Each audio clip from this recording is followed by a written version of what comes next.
Well, it was a great win for our team. I'm really proud of these guys for the way they've competed all season long. You know, Oklahoma is a really, really good team, very explosive team on offense.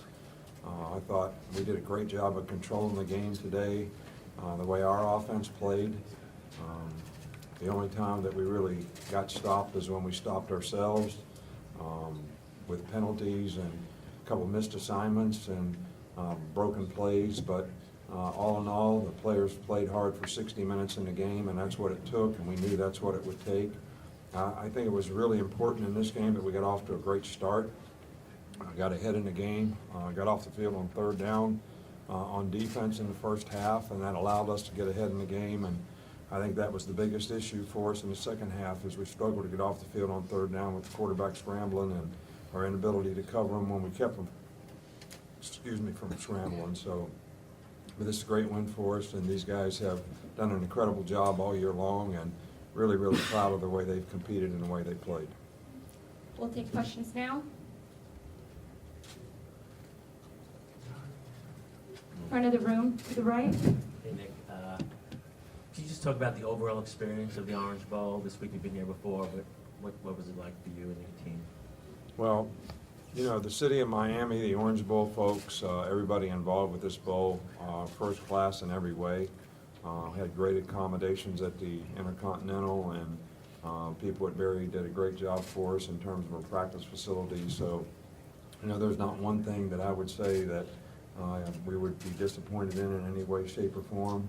The hospitality was wonderful, and I really thank all the folks who work hard to make this happen for us. Back of the room by the cameras. Oh, nope. We'll go middle of the room. Go ahead. Nick, there are coaches in the nation that will say how hard it is to get to the national championship game. Does it feel like 4 straight to you? Well, I'm always looking ahead, and I'm kind of looking ahead for this one. And I'm looking that way because I think we owe it to our team. You know, I thank these guys all the time for the great hard work that they do, the way they represent the university, themselves, their family. I'm really proud of them for that. But every thank you has an IOU, and I owe you them my very best.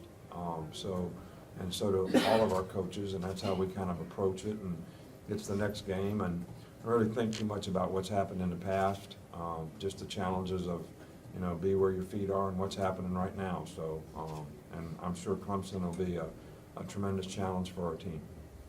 Back of the room by the cameras. Jeff Cole, Fox 23 in Tulsa. Coach, over here. Back of the room by the cameras, Coach. Coach, putting Oklahoma down 28-0, what was your impression of the way Lincoln Riley was able to rally his team back? And then for Tua, I know that you've become close with Kyler through the Heisman process. What was your message to him after the game? Well, it was no surprise to me that they would come back in the game. I kept telling our players on the sidelines, we have to keep playing, we got to keep grinding, we got to play for 60 minutes. This team is very capable. I told them at halftime, you know, the score last year on the game was Oklahoma was ahead 35-10, and Georgia came back and won the game. So when you're playing against an explosive offensive team who can score very quickly, all parts of your team, special teams, offense, defense, everybody's got to continue to play well in the game. I thought we had one little law in the game. Once we got ahead 28-0, where we had a few penalties, stopped ourselves a couple times.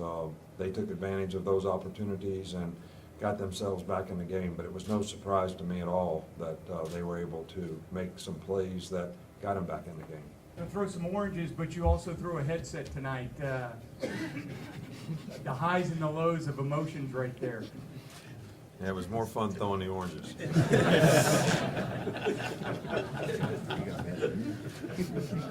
I can tell you a story about that.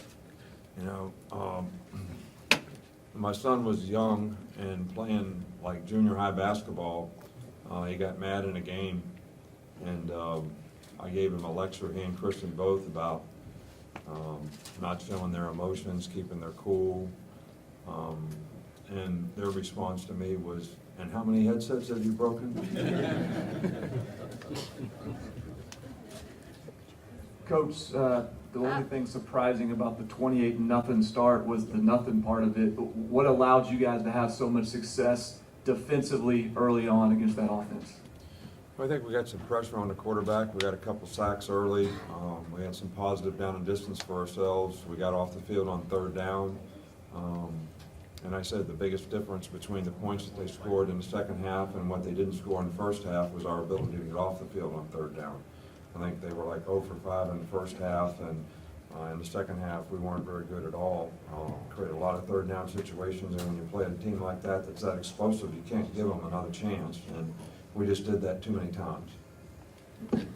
One final question for the players. Actually, Coach, 102.9 in Tuscaloosa, I'm right up front, Coach. Can you provide an update on the injuries? I think that Christian Miller may be the guy that will be the most difficult. I think everybody else will be fine. So he's really the only guy that may have an issue. We don't know the extent of his hamstring injury to this point, but when they do an MRI, we'll find out. But he seemed to be the most serious injury that we have.